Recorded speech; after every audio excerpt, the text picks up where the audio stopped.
I made the decision to allow my parents to live in the house. But when Mark, who can't even cook, had the audacity to suggest I leave, I couldn't believe it.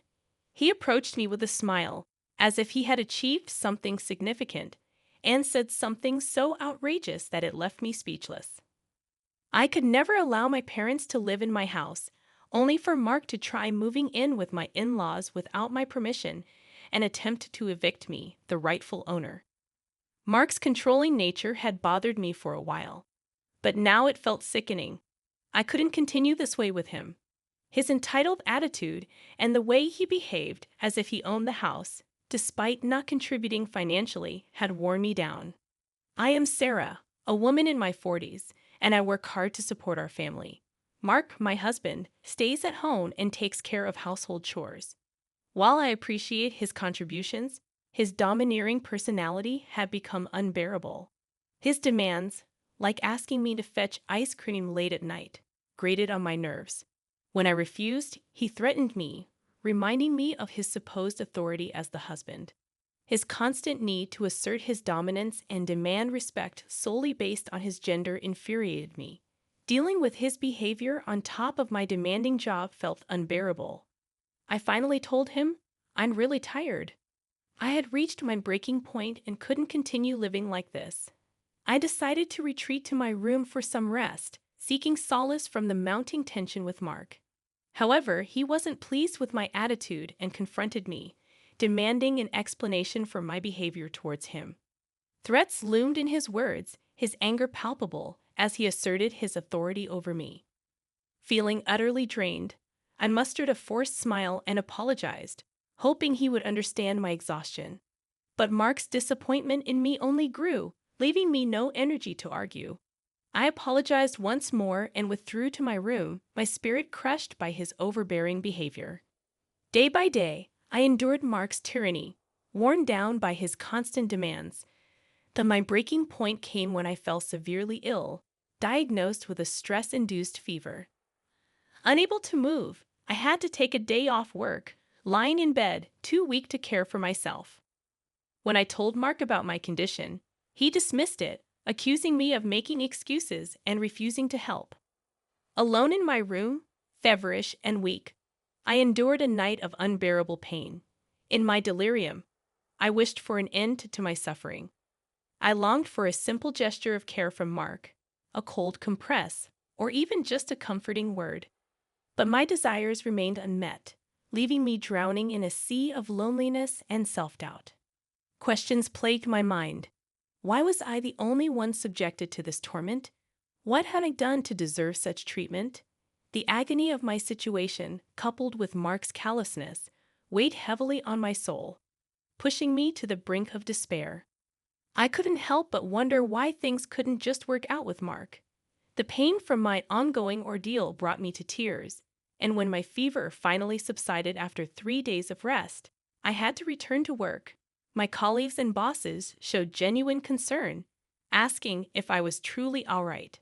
Their kindness contrasted sharply with Mark's attitude, and their compassion moved me to tears. I felt I was reaching my emotional breaking point. A voice inside me screamed that I couldn't endure Mark any longer. I knew deep down that pushing myself so hard wasn't sustainable, that someday I would reach my limit. Yet, in my overwhelmed state, I couldn't gather the strength to confront the situation or contemplate preparing for a life without Mark. My affection for him had long faded, but the complexities of our shared life left me feeling trapped. Each day, I worked tirelessly, returning home only to be tossed around by Mark's whims. This cycle persisted, draining me both physically and emotionally. Then, one day, while I was trying to find solace in my room, Mark summoned me. It had been ages since we had a serious conversation, and his unusual excitement piqued my curiosity. As I settled down for the discussion, Mark, with a fervor I hadn't seen before, dropped a bombshell. He intended to let his parents live in our house. His callous remark about my inability to cook stung, but what struck me even harder was his plan to force me out. I couldn't fathom the selfishness behind his words. Mark, without considering my feelings, proceeded to outline his agenda. He wanted to change the house's ownership to include his parents, divorce me, and start a new family. He declared that these decisions were final and that my objections wouldn't change a thing. I felt a wave of dizziness wash over me, unable to comprehend the decisions he'd made without any regard for my emotions. When I broached the idea of living together, my parents were elated. They must have missed me dearly. It was my responsibility to be there for them as the man of the house. However, Mark, consumed by his own desires, arrogantly embraced the term man of the house, utterly oblivious to my feelings. I knew I couldn't continue this way with him. It was simply impossible. Mark chuckled dismissively, claiming that my love for him blinded me. He apologized insincerely, asserting that he only wanted to take care of his family. But I had no affection left for him. All that remained was my astonishment at his selfishness and my regret for not ending things sooner. I despised my past weakness for allowing him to take advantage of me. Why hadn't I cut ties with him earlier? If I had, he wouldn't have exploited me so ruthlessly or displayed such selfish arrogance. Mark seemed to misunderstand, assuming my reluctance for divorce meant lingering love. To clarify my feelings, I declared, "I'll leave then." Mark, clearly unprepared for my agreement to a divorce and my willingness to leave, was stunned. He had to brace himself for the challenging times ahead. The past version of me, always bailing him out, was no more. From now on, no matter what happened to Mark, I wouldn't offer my help, for we wouldn't be a couple anymore. Mark stared at me in shock, frozen in place, providing me with the perfect opportunity to head to my room and pack the essentials. Larger items would have to be left behind. Today, it seemed evident that I needed to hire movers soon. As I prepared to leave, Mark approached me hastily, questioning my decision. "Are you sure about this? If we divorce, we'll be strangers," he said. I responded with a serene smile. "I've already fallen out of love with you. Letting go of what's not needed feels liberating."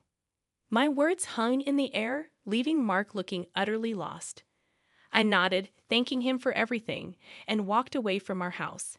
Back at my parents' place, I explained the situation to them. Their initial fury at Mark's behavior subsided when they realized I had a plan. With their support, I started my recovery process. The first step was the divorce. After sending the papers, Mark messaged me, expressing uncertainty about the situation. I clarified my feelings, and he went silent. A few days later, I received the completed divorce papers from him, promptly filled out my parts, and submitted them to the county office. Now, Mark and I were complete strangers. I no longer had the responsibility of supporting the household as his wife. During the divorce, we divided our assets. Mark claimed the house, a burden to me from the start, so I gladly gave it up. Instead, I opted for alimony since Mark wasn't working. His parents covered it, but he seemed to be actively job hunting, probably planning to repay them once he found stable employment. However, reality had a way of challenging even the best laid plans. A month passed since the divorce was finalized, and I moved into a new home, enjoying a peaceful life. Then, I received a call from Mark. Annoyance bubbled within me, but ignoring him might create more problems. So, for the sake of my own future, I decided it was time to address the situation. "Hello, what do you want after all this time?" I answered the phone, my patience worn thin from dealing with Mark. His desperate plea for help barely registered as I urged him to get to the point. "Please, help me," he implored. His tone, though desperate, only elicited a cynical laugh from me. I anticipated Mark being in a tough situation, but the severity of his predicament surprised me. "Well, what happened?" "Oh, you have to tell me or I won't know, lol." Though I had a hunch about Mark's troubles, I wanted him to confess the details himself. Reluctantly, he began to explain, stumbling over his words. He had taken over the house I used to live in, managing fine for a month. However, he recently struggled to pay the rent since he was still unemployed. Thinking my former parents-in-law, who lived on a pension, could cover the expense, he asked them for help. But the bill turned out to be much higher than they expected. Around $1,800. My retired in-laws, living frugally, couldn't afford such an amount. Furious and blaming Mark, they confronted him. Lost and unsure, Mark reached out to me, tears in his voice, asking for assistance. Despite the frustration bubbling within me, I couldn't help but feel a twinge of satisfaction seeing him face the consequences of his actions. He blamed me, venting his frustration about my lack of warning regarding the rent. I acknowledged my mistake, but reminded him that his ignorance about the monthly cost was entirely his own doing. He had treated me like an outsider and pushed me away. And now he was reaping the consequences. Sighing at his audacity, I listened as he continued, his plea for help persisting, seemingly oblivious to my feelings. "I need your help. We can't go on like this." Mark's voice carried a sense of urgency, highlighting their desperate situation. It was evident they felt cornered. I surmised that the rent due date had likely passed, and they might already be behind, considering the infamously short temper of the house owner. I remembered the stern warnings about never being late with rent payments while I lived there. Missing a payment could result in dire consequences, as Mark, having met the landlord, was well aware of. His plea for assistance was desperate, asking me to cover the rent for just 1 month. "I don't have anyone else to turn to. You still care about me, right?"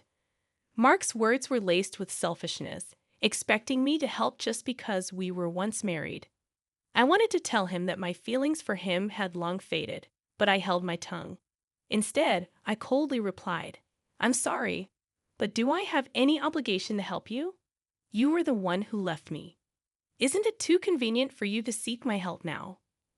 Mark attempted to defend himself, pleading for understanding. "Please don't be so cold. I really can't do this without you. Whether you still love me or not doesn't matter now. We used to be married. Can't you help me out just this once?" "No," I stated firmly, my patience wearing thin. "It's been a long time since I stopped loving you. You left me, and even before that, my feelings for you had already cooled." My response carried the weight of frustration and despair that had built up inside me over time. When I uttered those words, I could hear Mark's dejected voice on the other end of the phone. It hit me like a tidal wave of disbelief. For so long, I endured everything: his selfishness, his taking me for granted, his mistreatment, and even stood by him when I was unwell, all in an attempt to salvage our marriage. I had invested my efforts into making our life together work. But this was the outcome. The question that haunted me was why I hadn't left sooner. Why I hadn't distanced myself from Mark when my love for him had faded. Regret flooded in, mingling with the anger I felt towards him. Throughout our time together, Mark never truly faced me. He never showed concern, never tried to protect me, and never considered walking through life hand in hand as a couple. Every time he treated me like a mere maid or a money-making machine, he remained oblivious to my despair. Yet despite all this being a result of Mark's actions, he had the audacity to plead for my help as if he were the victim. His attitude felt so self-centered that it was nauseating. "Please help me, I'm begging you. How about we get married again? This time, we'll start over properly. I promise I'll never kick you out again," he said in desperation. I couldn't help but chuckle bitterly at his desperate proposal. "Remarried to you? Are you kidding me? All of this is the result of your own actions. I've tried to work with you in my own way for a long, long time. I kept trying to make you face me. Now you're telling me to start all over again with you, pretending that none of that ever happened. Do you want me to go back to those hellish days? That would never happen. I'm not going back to that life, no matter what," I exclaimed, my emotions boiling over. Tears began to flow, a mix of anger and sadness. Mark remained silent in response to my words. Unable to bear any more of this conversation, I simply said goodbye and hung up. After that, Mark didn't call, and wanting never to hear his voice again, I blocked his number. Later, I heard from mutual friends that Mark and his family got evicted from their home. In his own way, Mark tried to talk to my former in-laws and get them to pay the rent on his behalf. However, they were furious, stating, "That's not what we talked about," and refused. Consequently, they angered the landlord and had no choice but to leave. Mark hadn't had much luck finding a full-time job, so he was working part-time to make ends meet. Apparently, because they have been living together, my former in-laws had to sell their house and were now cramped in a rundown apartment. All three of them. As for me, I became engrossed in my work. My boss even discussed a promotion with me. It seemed I might be the first female manager in our company, and I received admiration from both colleagues and juniors. Sometimes friends asked, "Are you going to get married?" To be honest, after being forced into that kind of life, I had a negative view of marriage. The idea of dating a man or getting married again didn't appeal to me, but life was long, and there was no need to rush. In this generation, many people go their entire lives without getting married. If I could live my life without regrets, that's all that mattered. If I could live true to myself, that was enough. With that in mind, I wanted to continue walking through life at my own pace.